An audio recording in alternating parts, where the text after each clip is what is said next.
Zero నుండి hero వరకు అద్వైత్ ప్రయాణం. అద్వైత్ అనే ఒక చిన్న బాలుడుండేవాడు.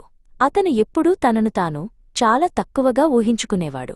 రాత్రివేళ ఆకాశంలో నక్షత్రాలను చూస్తూ, ఈ విశాల ప్రపంచంలో నేను ఒక చిన్న సున్నా జీరోలాంటివాడిని కదా అని అనుకుంటూ బాధపడేవాడు. అతని మనసులో ఎన్నో ప్రశ్నలు ఉండేవి. ఒకరోజు అతనికి శుభ్ అనే ఒక జ్ఞాని కలిశారు. అజ్ఞానం దాతను ఆయనకు చెప్పాడు.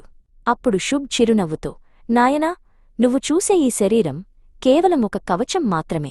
నీ అసలు రూపం ఒక చిన్న కాంతి బిందువు. ఆ సున్నా జీరోలోనే అనంతమైన శక్తి దాగి ఉంది. ఆ రహస్యం తెలిస్తే నువ్వు హీరో అవుతావు అని చెప్పారు. హీరో కావడానికి మొదటి మెట్టు శుభచింతక్, వెల్ విషర్ కావడం అని శుభ్ వివరించారు. అద్వైత్ తన గ్రామంలోని కోపంగా ఉండే తాతయ్య మూర్తిని చూశాడు. సాధారణంగా అద్వైత్ ఆయనను చూసి భయపడేవాడు. కాని ఈసారి మనసులో ఆయనకు మంచి జరగాలని, ఆయన ఎప్పుడూ సంతోషంగా ఉండాలని మనస్ఫూర్తిగా కోరుకున్నాడు. రెండవ మెట్టు శుభచింతన్, ప్యూర్ థాట్స్. శుభ్ నేర్పినట్లుగా అద్వైత్ ఒక పెద్ద మర్రిచెట్టు కింద కూర్చుని ధ్యానం చేయటం మొదలుపెట్టాడు. తన మనస్సులో ఇతరుల గురించి వచ్చే చెడు ఆలోచనలను తొలగించి కేవలం మంచి మరియు పవిత్రమైన ఆలోచనలను మాత్రమే నింపుకున్నాడు. అతని ముఖంలో ఒక వింతైన ప్రశాంతత కనిపించింది. అకస్మాత్తుగా ఆకాశం మేఘావృతమైంది. ఒక పెద్ద తుఫాను, స్టార్మ్ వచ్చింది. చెట్లు ఊగుతున్నాయి, గాలి వేగంగా వీస్తోంది. అద్వైత్ మొదట భయపడ్డాడు.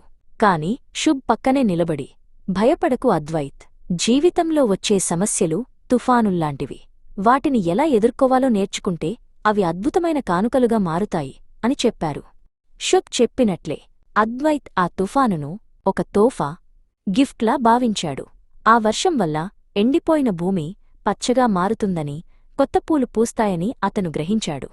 ఇప్పుడు మూడవ మెట్టు శుభవృత్తి, ప్యూర్ యాటిట్యూడ్. అద్వైత్ తన దృక్పథాన్ని మార్చుకున్నాడు.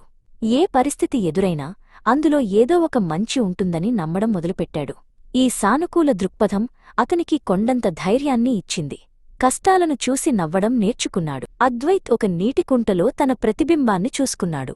అతనికి ఇప్పుడు ఒక సాధారణ బాలుడు కనిపించలేదు.